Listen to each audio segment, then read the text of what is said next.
اللہ الرحمن الرحیم۔ آج کا ہمارا عنوان ہے صبر۔ صبر کے لغوی معنی جو ہیں وہ ہے اپنے آپ کو روکنا، برداشت کرنا اور ثابت قدم رہنا۔ جب ہم قرآن کا مطالعہ کرتے ہیں تو قرآن کے مطالعے کے بعد کچھ مفہوم صبر کے ہمارے سامنے آتے ہیں۔ ہم مثال کے طور پر ہر حال میں اپنے جذبات پر قابو رکھنا۔ نمبر 2، مشکل وقت میں آسان وقت کا انتظار کرنا۔ نمبر 3، نیک اعمال جو ہیں جو تم کرتے ہو یا جو ہم نیک اعمال کرتے ہیں اس پر تسلسل کو قائم رکھنا، اس کو کنٹینیو رکھنا، اور اس کے ساتھ ساتھ نمبر 4 برے کاموں سے اپنے آپ کو روکے رکھنا۔ نمبر 5، اور جو ہم دعا کرتے ہیں اللہ تعالیٰ سے ان دعاؤں کے نتائج کا اطمینان سے انتظار کرنا، ان دعاؤں کے نتائج کے لیے بے صبرا نہ ہونا۔ جب ہم ہیومن لائف کو اسٹڈی کرتے ہیں تو ایک بات تو بڑی واضح نظر آتی ہے کہ this life is full of trials and tribulations, ups and downs, success and failure. تو ان تمام راستوں سے صرف وہی شخص کامیاب ہو کر نکل سکتا ہے جو صبر کو تھامتا ہے۔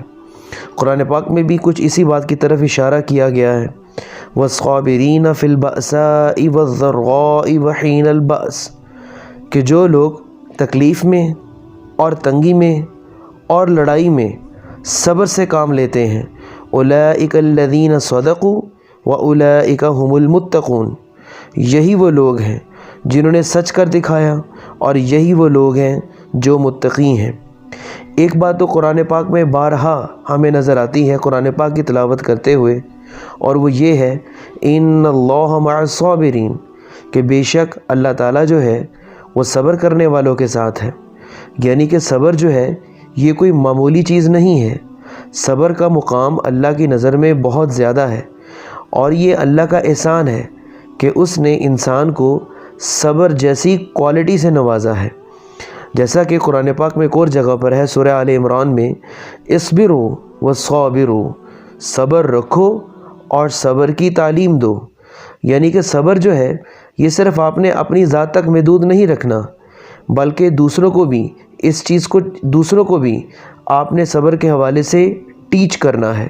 دوسروں کے اندر بھی یہ خوبی جو ہے وہ آپ نے پیدا کرنے کی کوشش کرنی ہے، کیونکہ جب انسان خود صبر کرتا ہے اور دوسروں کو بھی وہ صبر کی تلقین کرتا ہے تو آہستہ آہستہ معاشرہ جو ہے وہ اپنی پازیٹیوٹی کی طرف چلنا شروع ہو جاتا ہے۔ اب وَاسْتَعِينُوا بِالصَّبْرِ وَالصَّلَاةِ، اب اس آیت کے اندر بھی تو اللہ تعالیٰ کیا کہہ رہا ہے، وَاسْتَعِينُوا، کہ مدد حاصل کرو۔ کس چیز سے مدد حاصل کرو؟ بِالصَّبْرِ وَالصَّلَاةِ، صبر سے مدد حاصل کرو اور نماز سے مدد حاصل کرو۔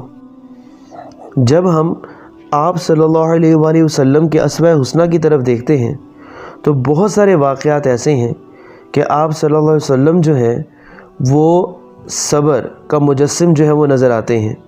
مثال کے طور پر کفار نے رسول اکرم صلی اللہ علیہ وآلہ وسلم اور آپ صلی اللہ علیہ وسلم کے خاندان اور مسلمانوں سے معاشرتی طور پر جو تھا وہ تعلق منقطع کر دیا تھا، یعنی کہ سوشل اور اکنامیکل سینکشنز جو تھیں وہ آپ صلی اللہ علیہ وسلم اور آپ صلی اللہ علیہ وسلم کے خاندان پر لگا دی تھیں۔ چنانچہ آپ صلی اللہ علیہ وسلم تو شیب ابی طالب میں محصور ہو گئے اور 3 سال تک وہیں رہے۔ یہ ایک ایسا زمانہ تھا کہ آپ کو اور آپ کے گھر والوں کو اور وہ لوگ جو آپ کے ساتھ تھے درختوں کے پتے بھی کھانے پڑے اور چھال کھا کھا کر آپ کو گزارا کرنا پڑا، لیکن آپ نے صبر کو ہاتھ سے نہیں جانے دیا، نہ ہی آپ کے گھر والوں نے صبر کو ہاتھ سے جانے دیا، اور نہ ہی ان لوگوں نے جو آپ صلی اللہ علیہ وسلم کے ساتھ تھے جنہوں نے 3 سال سینکشنز کو برداشت کیا۔ لیکن نتیجہ آپ سب کے سامنے ہے کہ اس صبر کا نتیجہ کیا نکلا کہ بعد میں یہی لوگ جو تھے وہ پھر فاتح بن کر سامنے آئے۔ اسی طرح ایک اور واقعہ بڑا مشہور و معروف واقعہ ہے رسول اکرم صلی اللہ علیہ وآلہ وسلم کی زندگی کے حوالے سے، صبر کے حوالے سے، کہ آپ تبلیغ کے لیے طائف گئے تو وہاں کے سرداروں نے غلاموں اور شہر کے لڑکوں کو اکسایا، آپ صلی اللہ علیہ وسلم سے ہنسی اڑائیں، آپ صلی اللہ علیہ وسلم کا مذاق اڑایا۔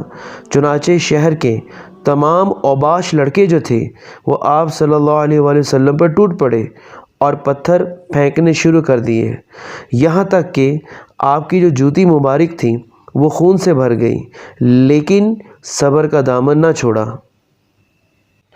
اسی طرح صبر کے حوالے سے احادیث میں بھی بہت زیادہ روشنی ڈالی گئی ہے۔ جس طرح ایک مختصر سی حدیث کا ایک ٹکڑا پیش کرتا ہوں، مسلم میں ہے کہ صبر ایک چمک ہے۔ اسی طرح ایک اور حدیث ہے کہ صبر جو ہے وہ نصف ایمان ہے۔ اسی طرح ایک اور حدیث آتی ہے کہ صبر جو ہے وہ کشائش کی چابی ہے، یعنی کہ پراسپیرٹی کی جو ہے وہ چابی ہے جو یہ صبر ہے۔